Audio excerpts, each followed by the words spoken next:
ناظرین روپیہ پیسہ میں آپ کو خوش آمدید کہتے ہیں. میں ہوں علی ناصر. آج جس موضوع کے اوپر گفتگو کریں گے وہ بڑا ہی اہم موضوع ہے. آپ نے دیکھا ہوگا ہر جگہ چرچا ڈیجیٹل پاکستان کا ہے اور تانیہ صاحبہ تشریف لائی ہیں. ان کا تعلق گوگل سے ہے. گوگل بین الاقوامی سطح کی کمپنی ہے اور وہاں سے وہ چھوڑ کے آئی ہیں اور چھوڑ کے انہوں نے کہا ہے کہ ڈیجیٹل پاکستان کا حصہ بنیں گی. لمبی کہانی ہے اور میں اگلے دن ان کی تقریر بھی سن رہا تھا کہ کس طرح ان کا رابطہ ہوا اور پھر وہ یہاں پاکستان آئیں. بات یہ کہ ایک ایسا ملک جہاں پہ آپ نے ڈیجیٹل پیمنٹ منگانی ہو تو آپ منگا نہیں سکتے, وہاں پہ ڈیجیٹل ریولوشن لانا بہت ہی مشکل ہوگا. عمران خان صاحب سے بہت ساری امیدیں وابستہ ہیں اور جہانگیر خان ترین صاحب جو ہیں وہ بھی بڑا اہم کردار اس میں پلے کر رہے ہیں. وہ ہمیں پتہ لگ گیا, فور فرنٹ پہ تو نہیں آتے لیکن اصل گیم ایسی ہے کہ وزیر اعظم عمران خان صاحب کے بعد اگر ہائرارکی کے اندر کوئی اگر کسی کی بات وزن یا اہمیت رکھتی ہے تو وہ جہانگیر خان ترین صاحب ہیں. اور میں تو کنگ میکر فوراً بتا دیتا ہوں, اہم کردار کا نام فوراً لے دیتا ہوں اور کوئی چیز ڈھکی چھپی نہیں رکھتا. تاہم وہ یہ ہے کہ سامنے نہیں آ سکتے کیونکہ وہ نااہل ہو چکے ہیں تو ان کو کوئی سرکاری عہدہ نہیں مل سکتا, لیکن وہ ایک ذہین آدمی ہیں اور وہ اس سلسلے میں اگر کام کریں گے تو اچھا رہے گا. تو تانیہ صاحبہ نے بھی بڑا مشکل کام اپنے سر لے لیا ہے. اس سے پاکستان کی معیشت بدل سکتی ہے. اس کی وجہ یہ ہے کہ دنیا بھر کے اندر ہم دیکھتے ہیں تو ٹاپ کمپنیوں میں اگر دیکھا جائے تو سب نے اپنا رخ موڑ کے ٹیکنالوجی کی طرف کر دی. اور دنیا کے امیر ترین افراد کے اندر وال مارٹ جو ریٹیل اسٹور ہے اس کے مالکان کا بھی نام ہے, لیکن وال مارٹ بھی اب جو ہے وہ آن لائن جا چکا ہے. اور اگر آپ دیکھیں تو وہ لوگ بھی آن لائن بزنس کا بھرپور فائدہ اٹھا رہے ہیں. ای کامرس کی طرف ہر کوئی دیکھ رہا ہے. ڈیجیٹل اکانومی مستقبل ہے دنیا کا. پاکستان میں نہ تو پے پال ہے جسے عام طور پر ہم لوگ پے پیل کہہ دیتے ہیں, اس کے علاوہ ڈیجیٹل پیمنٹس کا مسئلہ ابھی تک اٹکا ہوا ہے. ای بینکنگ ہمارے ہاں ضرور متعارف ہو چکی ہے, بھرپور فائدہ اٹھانے کے لیے اس سلسلے میں اور کام ہونا چاہیے, لیکن میں دیکھ رہا ہوں پیش رفت ہو رہی ہے. ڈیجیٹل پاکستان کے اندر اہم چیز یہ بھی ہے کہ گورنمنٹ بھی ای گورنمنٹ بن جائے, پیپر لیس انوائرمنٹ بن جائے اور دفتروں میں جا کر سرکاری افسروں سے متھا نہ مارنا پڑے بلکہ کام ڈیجیٹل نوعیت کا ہو, آن لائن ہی ہو جائے سارا کا سارا. اس میں آپ کو پتہ ہے کہ وہ لوگ جن کی آمدن متاثر ہوگی وہ ایک بہت بڑا رکھنا اور رکاوٹ ہوں گے. کافی عرصے سے ہم اس سلسلے میں لگے ہوئے لیکن کیا رزلٹ نکلے گا اس کے بارے میں بات کریں گے. ہمارے ساتھ بہت ہی اہم مہمان شامل گفتگو ہیں. ڈاکٹر شجاعت مبارک صاحب معروف معیشت دان ہیں ملک کے. ویلکم کرتا ہوں سر آپ کو. Thank you very much. آپ کے کچھ تاثرات جاننا چاہتا ہوں. جہاں ساری دنیا ڈیجیٹل اکانومی کی طرف رخ کر رہی ہے, پاکستان کے اندر بہت ساری قدغن پابندیاں اور بہت ساری کمپنیوں کا پاکستان کی طرف عدم توجہ کا جو مسئلہ ہے اس کو کس طرح سے حل کریں گی تانیہ دروس صاحبہ, اس کے متعلق تھوڑا سا بتائیے اور کیا کیا اپرچونٹیز ہیں پاکستان کے لیے اس کے بارے میں بتائیے. تھینک یو ویری مچ علی بھائی. میں آپ کو تھوڑا سا ہسٹوریکلی بتا دوں اور تاکہ ہماری ڈسکشن ایک رائٹ ڈائریکشن میں رہے اور ہم اس کو بہتر ڈسکس کر سکیں. تو 70s میں جب کمپیوٹر آنا شروع ہوا تو ساری دنیا نے کمپیوٹرز کو امپورٹ کرنا شروع کیا, کمپیوٹر کی ہیومن ریسورس کو کمپیوٹر کے مطابق ان کو ٹرین کرنا شروع کیا. تو بدقسمتی سے پاکستان میں کمپیوٹر کی امپورٹ پہ بین کر دیا گیا اور وہی ایکٹ تھا جس کو ڈرگ ایکٹ کہتے ہیں. یعنی کہ کمپیوٹر بالکل بھی آپ پاکستان میں اس وقت نہیں لا سکتے تھے. اگر کوئی لائے گا تو اس کو جو ڈرگ امپورٹ کرنے کی سزا ہوتی وہ دی جاتی تھی, جس کی وجہ سے یہ ہوا کہ ہم 7, 8, 10 سال پوری دنیا تو کمپیوٹر امپورٹ کر کے اس پہ کام کرتی رہی, اپنے لوگوں کو ٹرین کیا انہوں نے, لیکن ہمارے یہاں کمپیوٹر نہیں آیا. اب خوش قسمتی یہ ہے کہ جیسے جیسے ڈیجیٹلائزیشن ہو رہی ہے ساری دنیا کا وہ جو مینول چیزیں تھیں وہ ساری کمپیوٹر پہ جا رہی ہیں, چاہے وہ ٹرانزیکشنز ہوں, چاہے وہ بزنس کے پروسیسز ہوں, آپ کی ڈے ٹو ڈے روزمرہ کی جو چیزیں ہیں وہ ساری کی ساری کمپیوٹرائز ہو رہی ہیں. موبائل فون سے لے کے ایپ سے اور جو دوسرے ڈیجیٹل گیجٹس ہیں وہاں پہ ساری ٹرانزیکشنز ہو رہی ہیں. تو پاکستان نے میرے خیال میں ایک ٹائملی سٹیپ لیا ہے, لیکن یہ جو سٹیپ ابھی عمران خان صاحب کی گورنمنٹ ڈیجیٹل پاکستان کا کہہ رہے ہیں یہ سٹیپ انہوں نے نہیں لیا, اس سے پہلے یہ سٹیپ لیا جا چکا تھا اور اس کا کریڈٹ ہمیں دینا چاہیے شہباز شریف صاحب کو. گورنمنٹ آف پنجاب نے یہ کام شروع کیا تھا. اور میں جو آپ نے تانیہ دروس صاحب یا ادروس ان کا جو ذکر کیا, سلسلہ یہ ہے کہ ایک ڈاکٹر عمر سیف ہوتے تھے. ڈاکٹر عمر صاحب بھی انہوں نے MIT لمس کے گریجویٹ تھے, MIT سے انہوں نے ڈاکٹریٹ کی, واپس آئے, پنجاب انفارمیشن ٹیکنالوجی بورڈ بنایا انہوں نے IT یونیورسٹی بنائی, ITU لاہور, اور اس کے بعد بہت سارے ان کے جو پروجیکٹس تھے سیف سٹی پروجیکٹ سمیت جنہوں کو ڈیجیٹلائز کیا. تو کیا ڈاکٹر عمر سیف کو ہی ایکسٹینڈ کیا جاتا یا انہی کے ہی وہ جو سارے پروجیکٹس تھے ان کو ایکسٹینڈ کیا جاتا تو یہ بہتر نہ تھا؟ تھوڑا سا چلایا ان کو اگر آپ لے کے آئے اور ٹھیک ہے بہت اچھی بات ہے, وہ بہت کمپیٹنٹ ہے, بزنس گریجویٹ ہے, آئی ٹی کی ایڈمنسٹریشن کے حوالے سے ان کا ایک اچھا ایکسپیرینس ہے. تو میرا ایک سوال خان صاحب سے یہ کہ خان صاحب آپ نے تو وہی بات کی کہ جو پرانے اگر وہ کہیں پہ اس نے شہباز شریف کا نام لے لیا تو آپ نے ان کو اس کی پاداش میں اس کمپیٹنٹ شخص کو اتار دیا اور آپ کہا وہ کرپشن کرتا تھا اور یہ کرتا تھا وہ کرتا تھا. نہیں تو آپ نے اس شخص کو کیوں پرانے لائیں تو آپ کو برا لگتا ہے, نئے لائیں تو برا لگتا ہے؟ بھائی نئے لائیں ہیں, اس میں کیا برائی ہے؟ پرانے والوں کو ٹرائی کر کے دیکھیں, اب نئے لائیں نا. پی آئی ٹی جو پنجاب انفارمیشن ٹیکنالوجی بورڈ تھا بہت اچھے طریقے سے چل رہا تھا, بالکل یہ سب لوگ ایکسپٹ کرتے ہیں. جو اوورآل پہ نہیں چلتے, ٹویٹر پہ نہیں, یہ نہیں ٹویٹر نہیں, آپ دیکھیں information technology university state of the art وہاں پہ فیکلٹی آئی اور بہترین طریقے سے چل رہی تھی, اور آپ کے بہت سارے دوسرے پروجیکٹس تھے جو بہت اچھے طریقے سے چل رہے تھے. گورنمنٹ نے خود اس کو ایکنالج کیا. تو صرف یہ کہ ایک شخص کو پولیٹیکلی موٹیویٹڈ یہ کہہ کے یا وہ کسی ایک کوئی پولیٹیکل پارٹی اس کو لے کے آئی تھی اتار دینا کوئی اچھی بات نہیں ہے. تانیہ آئی ہیں, مجھے یہ ڈر ہے یہ بہت کمپیٹنٹ ہے, لیکن اگر کوئی اگلی گورنمنٹ آئے گی تو ان کو بھی اتار دی, وہ کہے گی ان کو عمران خان صاحب کی یا جہانگیر خان ترین جیسے آپ نے فرمایا کہ ان کی حمایت حاصل ہے. تو کیا وہ پاکستان کا جو بنیادی مسئلہ کنٹینیوٹی آف پالیسی نہ ہونا وہ تو ہمیشہ سے رہے گا, تو آپ کی پالیسی تو کتنی کنٹینیوٹی آپ کو دیں؟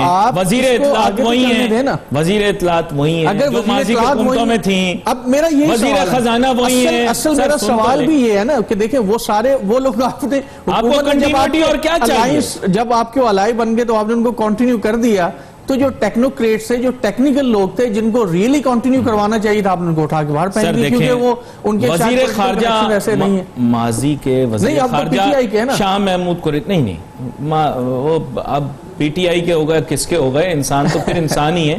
لیکن وزیر خارجہ آپ کو وہی دیا جو ماضی میں تھا, شاہ محمود قریشی صاحب, کنٹینیوٹی آف پالیسی دے دی.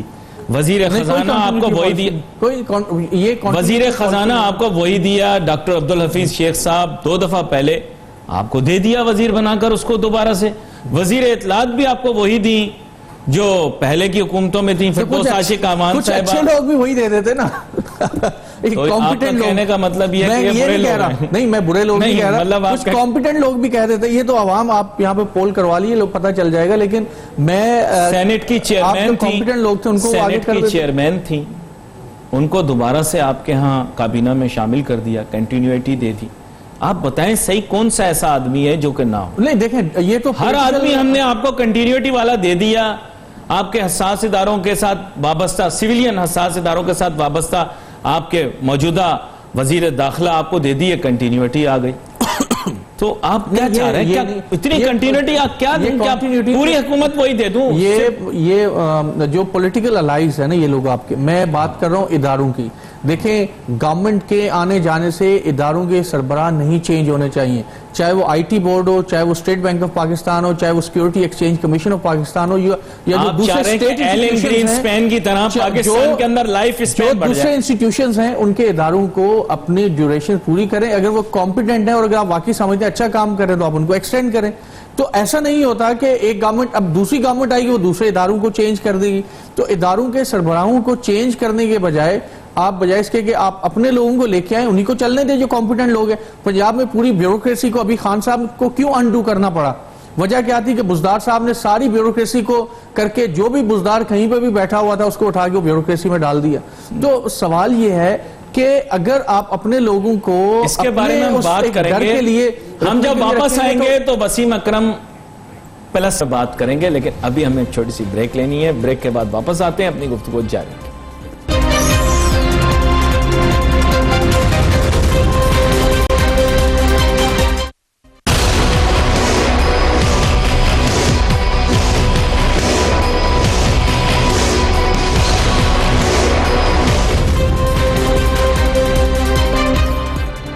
ہمدرد اور ہم خیال جب ساتھ چھوڑنا شروع کر دیں, اس کے معنی یہ ہیں کہ کہیں تو آپ غلط ہیں یا پھر ہمدردوں کا, ہم خیال لوگوں کا جذبہ اس کا آپ نے احترام نہیں کیا. ڈاکٹر شجاعت مبارک صاحب, میں اب یہ تو نہیں کہوں گا کہ آپ حکومت کے ہمدردوں, ہم خیالوں اور دفاع کرنے والوں میں سب سے پیش تھے. لیکن میں یہ ضرور کہوں گا کہ آپ کا صبر کا پیمانہ لگتا ہے کہ لبریز ہو گیا ہے, ورنہ آپ کے منہ سے موجودہ حکومت کی تنقید کچھ بات سمجھ میں نہیں آئی. خیر اینی آگے چلتے ہیں. بات یہ کہ میں آپ سے یہ جاننا چاہ رہا ہوں, بریک پہ جانے سے پہلے آپ نے کہا کہ صاحب سب لوگ آپ کے لیے نئے لانے کی کوشش کی ہے, لوگ ملے نہیں, کنٹینیوٹی آف پالیسی دے دی, اور آپ کو کیا چاہیے؟ اب ڈیجیٹل پاکستان ہے. آپ مجھے بتائیں, گوگل دنیا کی معروف کمپنی ہے, وہاں پر وہ ملازم رہی ہیں, ان کا بڑا مشاہدہ ہوگا. اب عمر سیف صاحب کا ایکسپیرینس خالی پاکستان کا, ہمیں تھوڑا سا انگلش ٹچ چاہیے تھا, اس لیے نہیں آپ دیکھیں, اور ان کے بات کا انداز, ان کا کانفیڈنس, اور پھر ظاہری بات ہے یہ پوزیشن جنرل نیوٹرل ہے. ہمیں حکومت کے اندر کچھ خواتین بھی چاہیے جو اس موقف کو سمجھ سکیں. 50% سے زیادہ خواتین کی جو آبادی ملک کے اندر, تو ایک کچھ اگر طاقتور پوزیشنوں کے اوپر لوگ کہہ رہے ہیں خواتین آ رہی ہیں, ظاہری بات ہے وہ جینڈر کا بھی ایک کردار ہوتا ہے, مسائل خواتین کے بھی ہیں, ان کے بھی ہو سکتا ہے جینڈر بیسڈ ایشوز کو وہ کریں, اور اسمال اینڈ میڈیم بزنس اور ہینڈی کرافٹس, اور اس کے علاوہ بالکل جسے آپ کہتے ہیں کہ کوٹیج انڈسٹری, اس کے فروغ کے لیے وہ کام کریں. جو ان کا ڈیجیٹل پاکستان کا کانسیپٹ ہو, مجھے ابھی تک کلیئر نہیں ہے, ظاہری بات ہے بہت وسیع ہوگا. آپ کی اس بارے میں کیا رائے ہے؟ دیکھیں میں بالکل یہ نہیں کہہ رہا کہ کوئی ایک شخص یا یہ انکمپیٹنٹ ہے, یعنی کہ اس پہ کوئی سوال ہے ہی نہیں, میں تو سسٹم پہ بات کر رہا ہوں نا. نہیں, میں بڑا اپریشیٹ کرتا ہوں, لیکن مجھے لگتا ہے عمر سیف صاحب ایک پروجیکشنسٹ ہیں, وہ اپنی پروجیکشن دبا کے کرتے ہیں. نہیں, میں بہت ریسپیکٹ کرتا ہوں. یہ پروجیکشنسٹ تو خیر ہر بندہ ہے ہم میں سے, اور ہو سکتا ہے کہ لوگ یہ بھی کہتے ہوں کہ تانیہ صاحبہ وہ کرتی ہیں, لیکن میں یہ ایک پرسنل وہ ہو جاتا ہے. میں ایک سسٹم کی بات کر رہا ہوں, ایک میرٹ کی بات کر رہا ہوں, جو ایک نیریٹو انہوں نے پہلے لیا تھا اس کے اگینسٹ گئے. بہرحال اب آپ یہ کہہ رہے ہیں کہ یہ چلے پاکستان کا جو ڈیجیٹلائزیشن کے مسائل ہیں ان کو ذرا ڈسکس کر لیتے ہیں. اس وقت سب سے بڑا مسئلہ ہے پاکستان میں سائبر سیکیورٹی کا, آپ کے سائبر اٹیکس کا, اور اس سے بھی بڑا مسئلہ ہے ڈیجیٹل لٹریسی کا. فیس بک یا ٹویٹر کو, یا ٹویٹر تو خیر ہمارے جو کچھ ایک پڑھا لکھا طبقہ یوز کرتا ہے, فیس بک یا جو دوسرے گیجٹ سوشل میڈیاز ہیں, واٹس ایپ, اس کو یوز کرنے کا مطلب یہ ہرگز نہیں کہ آپ کی ڈیجیٹل لٹریسی ہو گئی ہے یا آپ کی ڈیجیٹل لٹریسی امپروو ہو گئی ہے. سب سے پہلے اگر آپ ٹک ٹاک بنانے میں ہم دنیا میں بہت آگے ہیں. ہم لوگ ہمیشہ جو ایک, میں سوری ٹو سے کہ میں یہ کہوں گا کہ ہم ابیوز آف ڈیجیٹلائزیشن کی طرف تو جا رہے ہیں, لیکن جو پروڈکٹیو یوز ہو سکتے ہیں ڈیجیٹلائزیشن کے اس طرف نہیں جا رہے. تو سب سے پہلا جو کام کرنا چاہیے, یا میرے خیال جو میں ایکسپیکٹ کر رہا تھا وہ یہ تھا کہ ڈیجیٹل لٹریسی کو کس طرح سے بڑھایا جائے گا. میں آپ کو ایک مثال دوں, چائنا نے ان کی ایک ایپ ہے وی چیٹ, اس کے تھرو جتنے بھی ٹرانزیکشنز ہوتی ہیں, چاہے وہ ایک عام دکان سے سبزی کی خرید و فروخت کیوں نہ ہو, یا کوئی بڑی پیمنٹس کرنی ہے, ساری اس کے تھرو ہو رہی ہوتی ہے, جتنی بھی ٹرانزیکشنز ہیں اس کے تھرو. تو لیکن وجہ کیا ہے کہ انہوں نے ڈیجیٹلی لٹریٹ کیا ہے اپنے لوگوں کو بتایا ہے کہ کس طرح سے یہ چیزیں یوز ہوں گی. نمبر 1 ڈیجیٹل لٹریسی اس ملک میں جہاں پہ ہمارا اپنا اوورال لٹریسی ریٹ 58% ہے. تو سر میرے ایک سوال کا جواب دے دیں گے, چھوٹا سا سوال. جی چھوٹا سا. پاکستان ہم کہتے ہیں کہ ڈیجیٹل ریولوشن میں پیش رہا, ایک وقت پہ انڈیا سے بہت آگے تھے, خطے میں ممالک سے آگے تھے.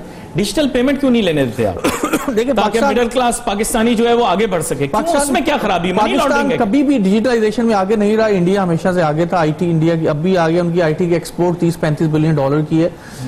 لیکن پرابلم یہ ہے, میں نے آپ کو بتایا کہ سائبر سیکیورٹی کا, سائبر سکیمز کا اور سائبر کرائمز پاکستان میں اس کا اتنا پوٹینشیل, اتنا خطرہ ہے, جس کی وجہ سے آپ کے جو انٹرنیشنل جو بڑی ایجنسیز انکلوڈنگ پے پال وہ یہاں پر نہیں آتے ہیں. تو سب سے پہلے یہ دیکھنا ہوگا کہ پاکستان سائبر سیکیورٹی کے حوالے سے, سائبر کرائم کے حوالے سے, سائبر سکیم کے حوالے سے کیا چیزیں, یہ تو ہمیں یہ دیکھنا ہے. اس کا مطلب یہ کہ سب سے پہلے ہمیں اس حوالے سے اپنے رولز بنانے ہیں, لاز پاس کرنے ہیں ڈیجیٹلائزیشن کے حوالے سے. سر دنیا میں بڑے چور بیٹھے ہوئے ہیں, بڑے چور بیٹھے ہوئے ہیں, ایک پاکستانی برا لگ رہا ہے کیا سب کو؟ سر ایسا تو ہو نہیں سکتا. دیکھیں یہ آپ یہ بولیں ہماری گورنمنٹ نے ایفرٹ نہیں کی, ہمارے لوگوں نے ایفرٹ نہیں کی, ہمارے لوگ ڈیجیٹل پیمنٹس نہیں چاہتے کہ پاکستانیوں کو ملیں تاکہ غربت کا یعنی پاورٹی کا یہ سرکل ٹوٹ سکے.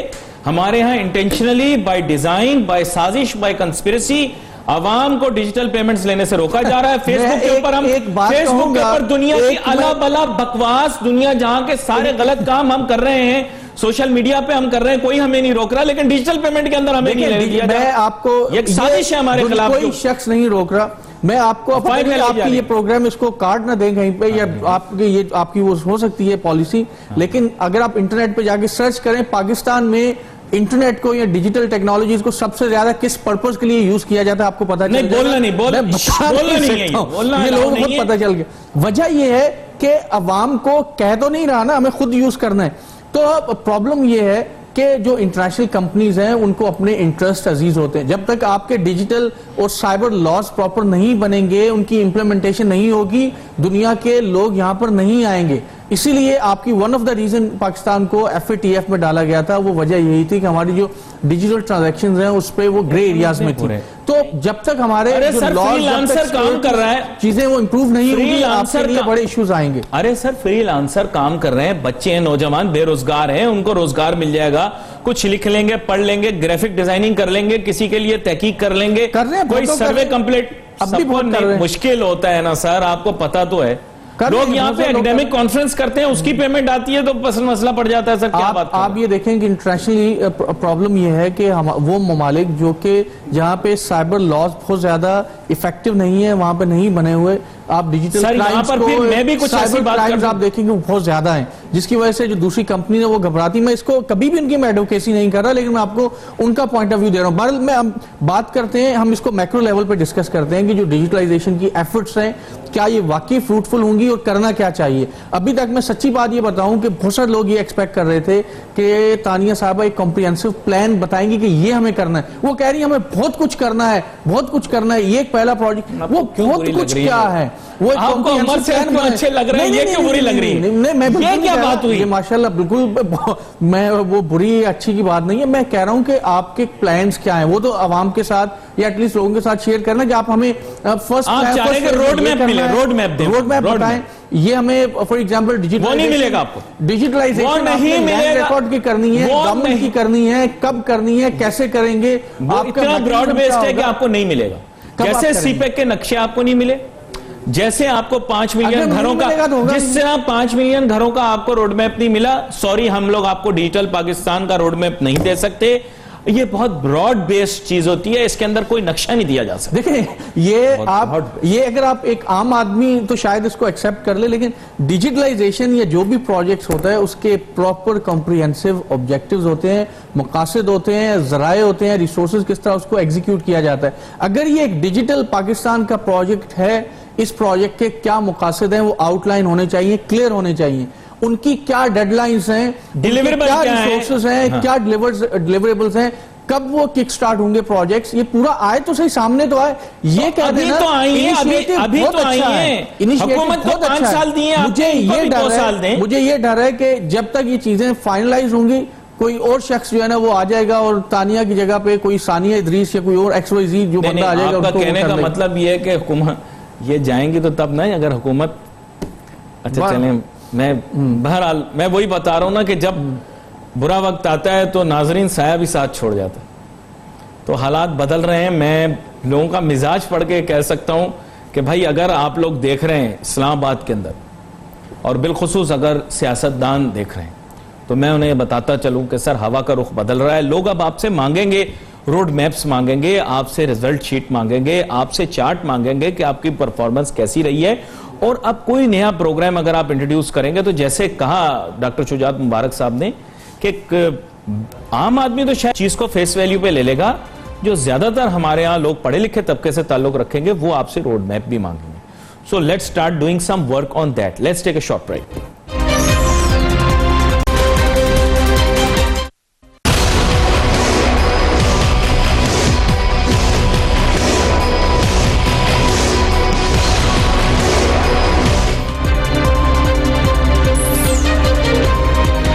Welcome back after break. اب ڈاکٹر شجاعت مبارک صاحب سے بات کریں گے ملکی معیشت کے متعلق اور یہ جاننے کی کوشش کریں گے بھائی کے ثمرات آخر عام عوام تک کب پہنچیں گے، کیونکہ میکرو اکنامک انڈیکیٹرز ہمارے لیے ورتھ لیس ہیں. کیونکہ مین ایم یہ ہے کہ اگر انفلیشن بڑھتی رہے گی اور امپلائمنٹ اپرچونٹیز اتنی زیادہ نہیں ہوں گی تو عام عوام کے اندر بے چینی پھیلے گی. تاہم حکومت اس چیز سے ماورا پتہ نہیں کس جگہ کے اوپر پالیسیاں مرتب کر رہے ہیں اور خود ہی خوش ہو رہے ہیں. فلاں نے ہمیں تمغہ دے دیا، فلاں نے ہمیں ایوارڈ دے دیا، فلاں نے واہ واہ کر دی، فلاں نے بولا اس سے کام ہو گیا. تو ڈاکٹر شجاعت مبارک صاحب، what do you think کیا کامن مین کی ایپیٹائٹ موڈیز کی ریٹنگ امپروو ہونے سے بہتر ہوگی؟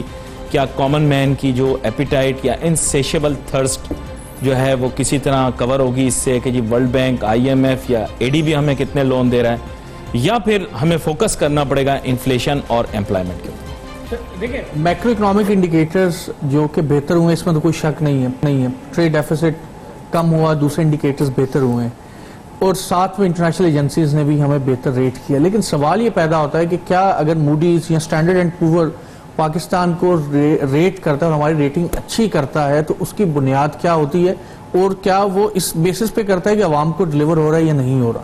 تو میں آپ کو بتاتا چلوں کہ جو انٹرنیشنل ریٹنگ ایجنسیز ہیں وہ فائنینشیل سٹیبلٹی تو دیکھتی ہیں، وہ یہ دیکھتی ہیں کہ یہاں پہ انویسٹمنٹ سے فائدہ کتنا ہوگا، لیکن وہ یہ نہیں دیکھتی کہ یہ عوام کو کتنا ڈیلیور ہو رہا ہے. تو یہ کہنا کہ جی انٹرنیشنل ریٹنگ ایجنسیز نے یا ورلڈ بینک نے یا IMF نے یہ پاکستان کی ریٹنگ کو بہت، پاکستان کو کی معیشت کو بہتر کر دیا، یہ ہرگز اس چیز کے مترادف نہیں ہے کہ پاکستان کی معیشت میں عام آدمی کو ڈیلیور کیا جا رہا ہے. نمبر 1.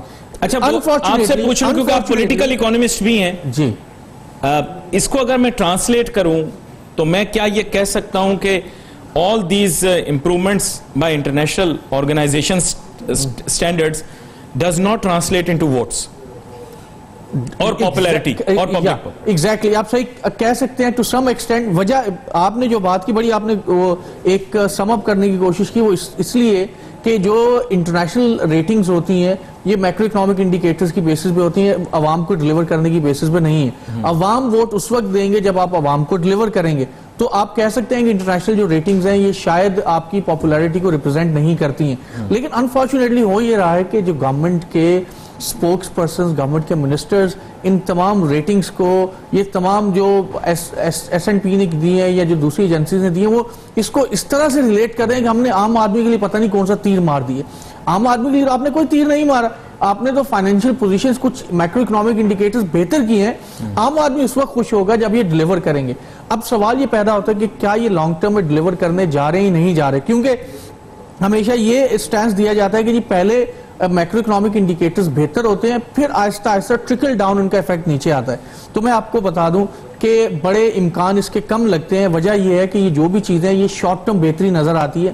اگر یہ بہتری لانگ ٹرم ہوتی، اگر یہ بہتری 1 سال تک جائے تو پھر اس کے نیچے اثرات آئیں گے جو کہ ابھی نظر نہیں آتا. وجہ یہ ہے کہ آپ کی جو بنیادی جو پالیسی ریٹس ہیں، آپ کی جو بنیادی ٹیکس کلیکشنز ہیں، وہ ابھی آپ نے ڈنڈے سے ٹیکس کلیکشن تو بڑھانے کی کوشش کی ہے لیکن وہ ٹرولی نہیں بڑھی ہے. آپ کے جو ڈسکاؤنٹ ریٹس ہے وہ 13.25% تک ہے. اس میں آپ کی انڈسٹریلائزیشن نہیں ہو رہی ہے. جب آپ کے ملک میں انڈسٹریلائزیشن نہیں ہو رہی، جب آپ کی ایگریکلچرل گروتھ نہ ہونے کے برابر ہے، جب آپ کا سروس سیکٹر جو ہے وہ پراپرلی آپ کو ٹیکس نہیں دے رہا، تو مجھے یہ بتائیں کہ کہاں سے امپلائمنٹ جنریٹ ہوگی، کہاں سے آپ قیمتوں کو کم کریں گے، اور کس طرح سے آپ عوام کو ڈیلیور کریں گے. تو یہ میرا تو گورنمنٹ سے بھی یہ سوال ہے کہ آپ میکرو اکنامک انڈیکیٹرز کے سہارے کہ جی ہم نے ڈالر کو 155 پہ سٹیبل کر لیا ہے یا ڈالر 55 پیسے کم ہو گیا، تو مجھے یہ تو بتائیں کہ اگر ڈالر 55 پیسے کم ہو گیا تو عام آدمی کو اس کے اثرات کب ملیں گے. یہ اس میں ایک بہت بڑا لیکونہ ہے، اور شاید گورنمنٹ اس کو اگنور کر رہی ہے یا سمجھ نہیں رہی یا اس کو سمجھنے سے قاصر ہے یا اس کو اس لیکونہ کو فل نہیں کر پا رہی. یہ ایک بڑا سوالیہ نشان ہے. اور آپ نے بہت ہی بڑا سوالیہ نشان سامنے رکھ دیا. بات یہ ہے کہ پیٹرول کی قیمت کے اندر تو محض 25 پیسے کی کمی ہم نے دیکھی، جبکہ ڈالر کی قدر کے اگر حساب سے دیکھیں تو بہت سارے لوگ کہتے ہیں کہ شاید 5% سے زیادہ کی شاید ہم نے کمی دیکھی. مجھے پتہ نہیں صحیح سے، کہہ رہے ہیں کہ روپیہ جو ہے وہ مستحکم ہو گیا اور ڈالر کی قدر جو ہے روپے کے مقابلے کم ہوئی ہے تقریباً 5% کے آس پاس. میں کچھ کہہ نہیں سکتا، شاید اس سے زیادہ ہی. صرف ایک چیز میں مجھے اجازت دیجیے کہ اسد عمر صاحب نے یہ کہا تھا، بہت دفعہ اسمبلی میں کھڑے ہو کے کہا کہ کوئی 40-45 روپے 1 لیٹر پیٹرول پہ گورنمنٹ کما رہی ہے، یہ عوام کا پیسہ ان کو واپس ہونا چاہیے. تو یہ گورنمنٹ کتنا پیسہ کما رہی ہے صرف اسمبلی میں یہ بتا دیں، واپس کریں یا نہ کریں. اسمبلی میں کھڑے ہو کے آپ یہ بتا دیجئے کہ آپ پیٹرول کے 1 لیٹر پہ کتنے روپے کما رہے ہیں. یہ بڑا مشکل سوال آپ نے پوچھ لیا ہے. اس سوال کا جواب وہ کیسے دیں؟ تب وہ اپوزیشن میں تھے، اب وہ حکومت میں. بندہ بدل جاتا ہے. لڑکی شادی سے پہلے اور شادی کے بعد اس کا رویہ اور اس کی طبیعت بالکل فرق ہوتی ہے. بالکل اسی طرح سیاستدان اپوزیشن کے اندر فرق ہوتا ہے اور پھر اس کے بعد حکومت میں آنے کے بعد اسد عمر صاحب بڑے جو ہے سوال بھی بدل جاتے ہیں، ڈیسنٹ آدمی ہیں، بڑی کلیئرٹی کے ساتھ بات کرتے ہیں، ہو سکتا ہے وہ بتا بھی دیں. نہیں پاکستان کے اندر سب لوگ ہی ڈیسنٹ ہے، خالی میں ہی خراب ہوں. میں تو یہ ماننے کے لیے تیار ہوں، لیکن بات یہ ہے کہ ان کی ڈیسنسی ڈیلیور ریزلٹ بھی کر سکے نا بھائی. اب تو وہ وزیر بن گئے پیٹرولیم کے، تو ظاہری بات ہے آپ کا جو سوال ہے وہ براہ راست انہی سے ہوگا. لیکن اب ہم رہے، مطلب میں اپنے متعلق تو یہ کہہ سکتا ہوں، بات ہم خالی چیختے رہتے ہیں، بھلے نکار خانے میں طوطی کی آواز جیسا سلسلہ ہو جاتا ہے، کوئی ہماری بات سنتا نہیں. اور اب تو میڈیا کو کوئی زیادہ گھاس بھی نہیں ڈال رہا، مجھے سمجھ میں نہیں آ رہی، جبکہ ہماری آواز عوام کے لیے بڑی اہمیت رکھتی ہے، لیکن حکومت اپنے سرکلز اور اپنے سیکشنز میں ہمارے بات کو وزن نہیں دیتی. دیکھیں جب تک انڈسٹری کا پہیہ نہیں چلے گا، ایک سیدھی سی عام آدمی اس بات کو سمجھتا ہے کہ جب تک آپ کی ملک کی صنعتیں نہیں چلیں گی، جب تک آپ کا ایگریکلچر سیکٹر نہیں چلے گا، آپ کے ملک میں نہ بے روزگاری ختم ہوگی، نہ مہنگائی کم ہوگی اور نہ دوسری چیزیں بہتر ہوں گی. تو انڈسٹری کا پہیہ اس وقت چلے گا جب آپ انڈسٹری کے لیے کچھ اصلاحات کریں گے، ان کے لیے آسانیاں پیدا کریں گے، جب آپ ان کو قرضے کم انٹرسٹ میں، کم سود میں دیں گے. تو اس وقت تو ساری صورتحال اس کے برعکس نظر آ رہی. جو انڈسٹریز ہیں وہ کہہ رہی ہیں کہ ہماری جو کاسٹ آف پروڈکشن ہے گیس کی قیمتوں کی وجہ سے، بجلی کی قیمتوں کی وجہ سے بڑھ گئی ہے، فائنینسز ہمیں ہائی انٹرسٹ ریٹ پہ وہ مل نہیں رہے ہیں، تو ہم کیسے انڈسٹریلائزیشن کریں؟ پھر عوام کو کیسے ڈیلیور کریں گے آپ؟ We have just about run out of time. لیکن آپ نے اپنی بات کو بڑے، میں کہتا ہوں کہ بڑی اسٹرانگلی اور سالڈلی جو ہے وہ اس کو پریزنٹ کیا ہے. ہوپ کہ گورنمنٹ اس کے اوپر توجہ دے اور جلد سے جلد جو ہے وہ ریلیف دے، سیشن پر فوکس کریں. We wait for your messages on Facebook. Ali Nasir ہماری ٹیم کو اجازت دیجیے. اللہ حافظ.